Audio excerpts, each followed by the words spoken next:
Hey everyone, how's it going? Today I called up Marilyn Manson to have a short chat about music, cats, and the current state of our decaying society. So let's start with some basics. How did you, Marilyn Manson, get into music? Well, I've always been fascinated by music, especially the darker side of it.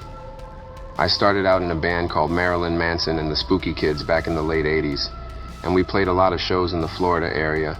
From there, things just took off. Oh yeah, I actually, through YouTube, got to see some old footage of you performing at like record stores and some of the previous EPs before you actually started working with Trent Reznor. So when you were making music back then, what inspired you to make such a controversial style and sound? I've always been drawn to things that are considered taboo or outside of the norm. I think it's important to push boundaries and challenge people's perceptions of what is acceptable. Plus, I just love the dark and twisted imagery that comes with it. Dude, absolutely. I'm right there with you. And speaking of dark and twisted, your music videos are known for being pretty intense. What inspires you? A lot of it is just my own personal vision and aesthetic. I like to work with talented directors and cinematographers who can bring that vision to life. I think the best music videos are the ones that tell a story and have a strong visual impact. Well, they certainly made an impact with me as a kid. When I was growing up, I'd stay up late watching MTV, and that's when they would show your videos along with like Nine Inch Nails or anything slightly heavier or darker. Okay, now I've got to ask a really important question here. How's your cat? Well, Lily is as misanthropic as ever, with a penchant for mischief. I actually wrote a poem about her if you want to hear it. Absolutely, go for it. It was something like this. Lily, oh Lily, my hairless feline queen, a creature so strange, yet so serene, with skin as smooth as a porcelain doll and eyes that stare like a blackened pall. You're my constant companion, my dearest friend, a reminder that life has no rules to bend, for in your uniqueness you found your grace, a lesson for us all in this endless race. When the world grows dark and the shadows creep, you curl up beside me and I drift to sleep. You're purring a lullaby, a song of peace that sets my mind at ease and brings me release. Lily, oh Lily, you're a work of art, a reflection of the beauty that lies within the heart. And though some may see you as an oddity, to me, you're a symbol of love and individuality. So I'll hold you close, my sweet Lily girl, and we'll face the world with all its twisted whirls. For in each other we find our strength and a bond that will last until the end of our length. Wow, that was amazing. I absolutely love hairless cats. Oh, I bet you do. Ha! Well, if I ever get the chance, I would love to meet Lily and adorn her with plenty of affection. I'm sure the attention will be appreciated, but not reciprocated.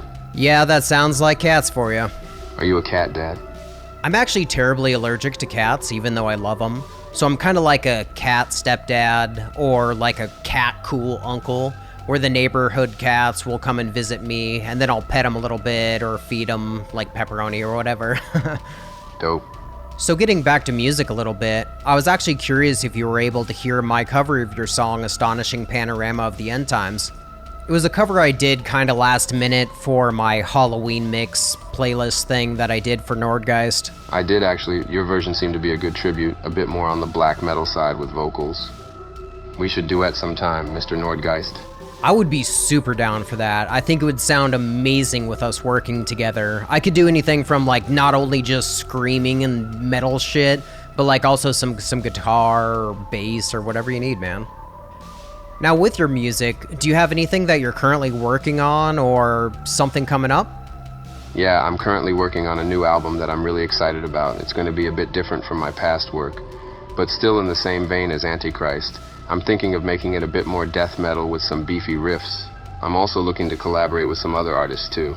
Manson with death metal influences and beefy riffs? I think that would be pretty impressive. Alright, I know you're super busy working on music, hanging out with the cats and everything, so this is going to be the last question I ask you today.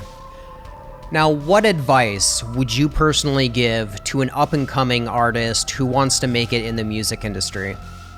My advice would be to stay true to yourself and your vision, no matter what anyone else says. The music industry can be tough, but if you believe in yourself and your music, you can make it. Also, never be afraid to push boundaries and take risks. That's where the most interesting and innovative art comes from. Very well said, as to be expected. Well, thank you very much for talking to me today and answering a few of my questions. I will give you a call soon and hopefully work together in the near future. See you later.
This is what you should fear.